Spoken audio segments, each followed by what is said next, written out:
Welcome back, but before we get into the video, make sure you like and subscribe.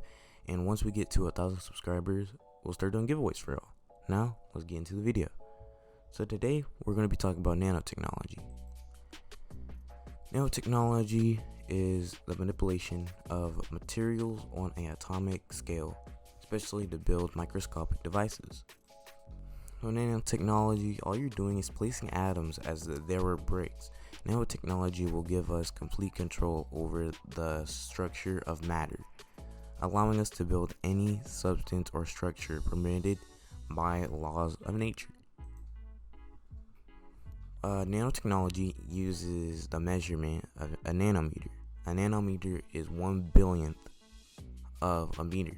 It is commonly used for nanotechnology, and it's usually used to build extremely small machines. Nanotechnology creates a substance on clothes to make it waterproof, so when you walk outside while it's raining, you don't need to be afraid that it's going to mess up your clothes, because the nanotechnology will help it run right off your clothes.